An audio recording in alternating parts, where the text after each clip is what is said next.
Hey guys, Jeffries here, and welcome to episode 16 of my FIFA 13 Barnet career. You can see in the last game I simmed a match against Gillingham and I lost it 2-1, which I am not happy about. So, I decided to take the controller again into my own hands, pardon the pun, and do it myself. Right, let's see what team I decide to go with once my TV stops being an arse.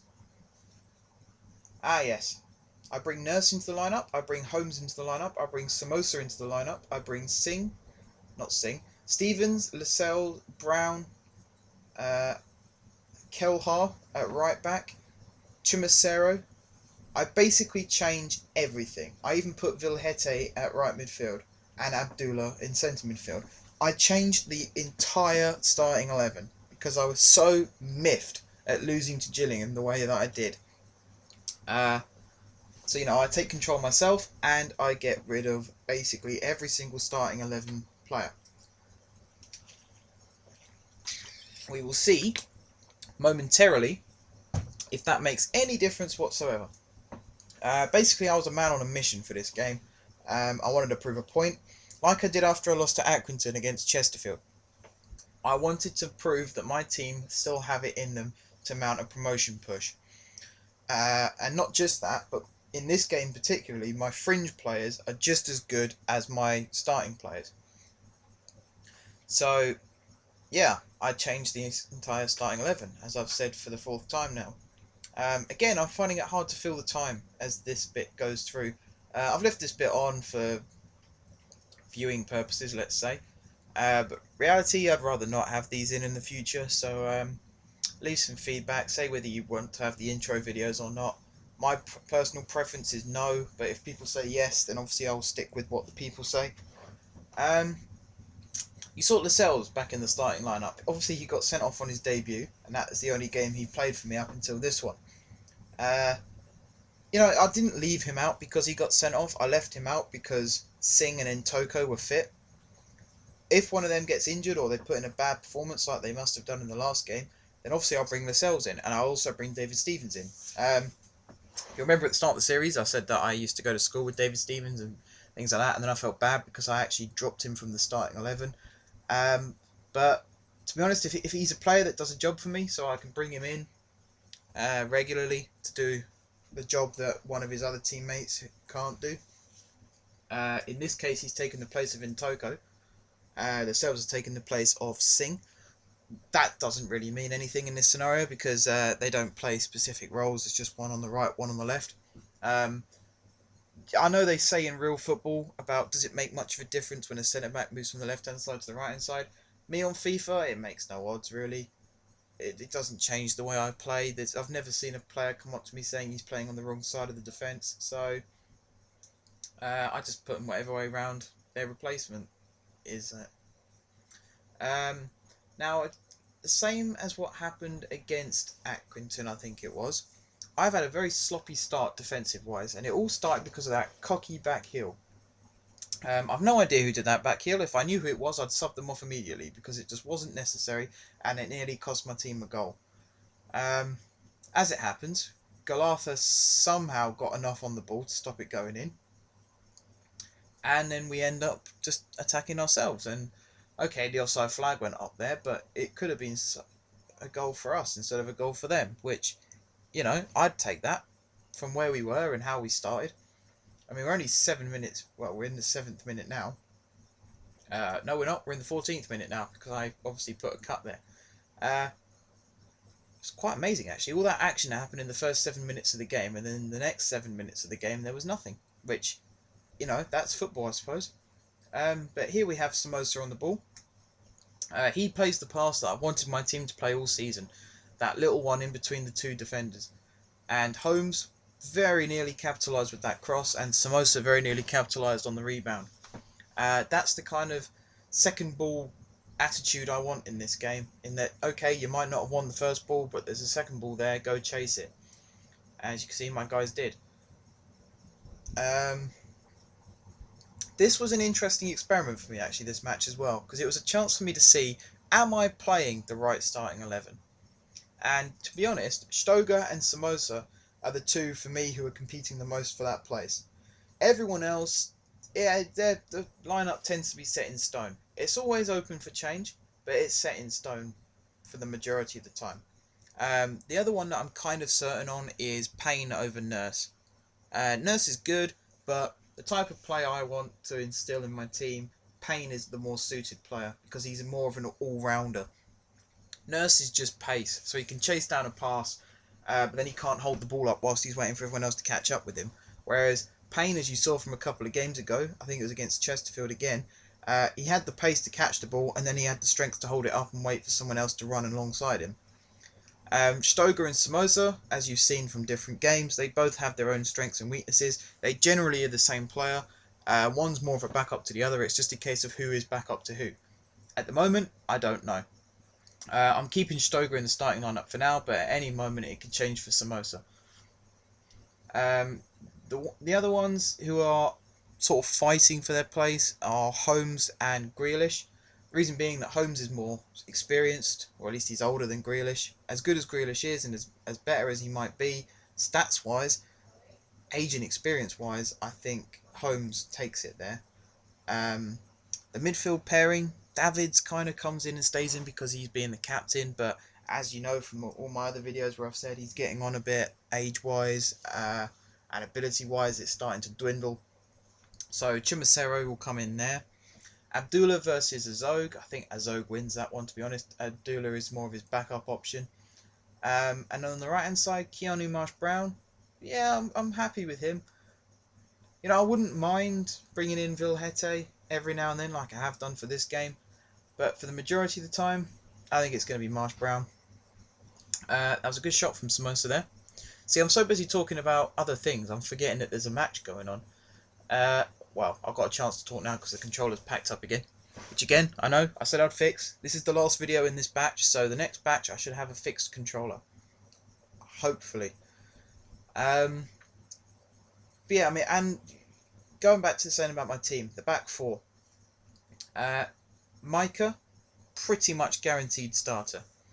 Langerman at left back, pretty much a guaranteed starter again. Only because Junior Brown just doesn't fit the part for me.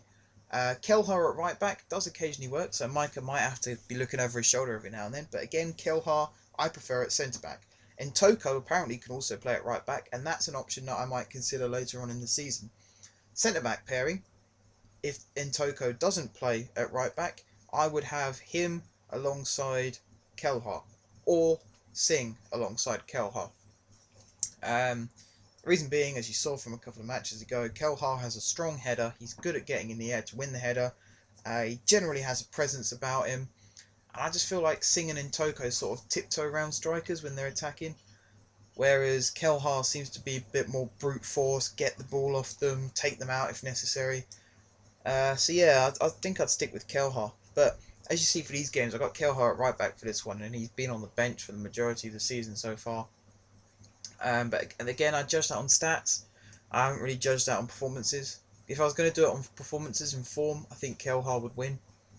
And then the goalkeeper, obviously, that's going to be Galatha, day in, day out, because as much as I like Stack, and he's a good keeper, and I'm sure he's doing a really good job for Barnet, for real, just that, I keep thinking about that ball that he dropped in that pre-season game, and if that happened to me in a cup game in the 89th minute, or a playoff final, or the game where I had to draw to win the league or something like that, I want someone who I can trust in goal, and Galatha seems to do that job for me pretty good. So yeah, Galatha in goal. I made him my number one for that reason. Back four. Yeah, I'm pretty happy with the back four. Midfield and then the striker. So yeah. Back to the match, and I've been time wasting for a reason, because obviously I know the result of this game. So the first half, 0-0, pretty boring match. I desperately scrabbled around for a few highlights, and you sort of get the odd chance missed and things like that. This is the bit that I particularly wanted you guys to see, the second half, because a lot more happens with the subs and just general change of tactics and things like that. A lot more happens. For example, a very, very good cross from Vilhete. and a fantastic header into the bottom of the, well, you know what I mean, underneath the keeper and bouncing up from John Nurse. Just the timing of the run, the timing of the pass, the positioning of the header, just everything about that goal was perfect. This ball from Vilhete, from this angle especially, you can just see the way it's curving, but it's curving straight. And I mean, that is the biggest oxymoron you could probably imagine. Yet, when you see that goal, it all makes sense. That was just a fantastic ball into the box. And, you know, if Payne was up front, and I could do that more often, that kind of cross, we're going to be scoring a ton of goals. Like, an absolute ton of goals. Which is good. That's exactly what I want. I want a team who can score good goals like that. Okay, it's a high ball into the box and it's a header, but it's not like it's Route 1 football. It's still an attractive goal. It gets results. You know, the fact that Nurse won that header, and he's probably one of the shortest players in my squad, most players on my team could actually win that header, which, again, is good. That's what you want. You want to be, anyone who could be in that position and still come up with the goods. There we go. Stoger and Davids on, Abdullah and Samosa off. This was more of a push for a second goal without conceding one yourself kind of move. Again, Vilhete, he picks up that pass there as well. And this is, I know I've said about Marsh Brown versus Vilhete, and Marsh Brown probably wins and things like that, but, you know, the way Vilhete played in this game, it did make me think twice about, have I got the right winger out there? I suppose time will tell. And having two right wingers is good, because, you know, if one's not working, you can just stick the other one in. The other one might not be happy that they've been a sub or a reserve for so long, but that's just part of the game, isn't it? You just got to get used to it. Was that Kelhar? Yeah, that was Kelhar with that shot there. That's my centre-back who's playing right-back. Comes onto his left foot and has a pop-up goal. And again, you get players who sort of pop up where they're not supposed to be, provided they're not risking us conceding whilst doing that. I don't mind that as much, because, you know, they put themselves in a goal scoring opportunity, they've seen the chance and they've taken it, and if they do end up with a goal from it, then brilliant. It's another goal on their list, and it's a goal for Barnet as well. So, you know, for me it's a team game. It's not just have one person score 30 goals a season. I'd rather have 3 strikers score 10 goals a season. You get the same number of goals, but it's spread more evenly. Yeah, basically filling time again now, because yeah, okay, you got the odd attack or two on this match now, but there's nothing really to talk about. Poor pass there. Nearly conceding a goal. Galatha makes the goal look small and the guy puts it wide. We've got 5 minutes left of this match. A 1-0 win would be good. I'd be pleased with a 1-0 win. It's 3 more points on the board. As you saw from my progress so far video, you know, I'm 3rd in the league, or I was 3rd in the league. I'm not sure if that defeat to Gillingham would have affected that or not, actually. If it has, then oh dear. If it hasn't, then lucky me, because I've got the chance to catch up with the teams in front, or even go ahead of them. I think I saw the team that were top were on 20 or 20 something, so I don't think there's a chance of me catching them in the next game or two. Again, especially after that defeat to Gillingham. What's this? A free kick in the last minute of the game. This could be interesting. I do my usual 2 step overs, lay it off, and blast it straight over the bar. Davids again. Now, I don't get this with Davids. I don't get why Davids is the layoff man. Because he hit it with his right foot, and I believe Davids is left-footed. So why not just put someone who can shoot on their right foot? Because it's always going to end up on someone's right foot, because that's on the left-hand side of the goal. So in order to get a decent shot away, you're going to have to hit it with your right foot. So I don't see why they didn't put someone like Stoger or Nurse or Vilhete or just a right footer in that position. Actually, I haven't said that. I think Stoger's left footed. You know what I mean? Like a right footer in that position. Just someone who could blast it straight at goal, get their knee over the ball, hit it low and hard, and try and get a goal from it. Instead, you've got Davids, who might be the best set piece taker in the team, but wrong-footed, so it's always going to miss. Unless he somehow flukily hits the best right-footed shot of his career, which I can't see happening. But it makes no difference now because we won the match 1-0. Nurse scored a great header, Vilhete with a great assist. Really happy with that. What's left to say, really? Onwards and upwards, move on to the next match, try and win the next match. Have a quick look at the replays now so I can rave about the quality of Vilhete's cross again. Where is it? That's a shot from Somoza, which I don't think that was ever going to trouble the goalkeeper, really. That was just a routine save. There's Vilhete's cross. There's Nurse's header. That's a good angle for seeing it as well, actually, because you get to see the goalkeeper take out the centre-back as well. And that's important. If you look at the left centre-back, Jamal Lascelles got sent off on his debut, wins man of the match on his second appearance. Very, very, very impressive, and you'll see a lot more of him as the season goes on. But until next time, guys, I will see you soon.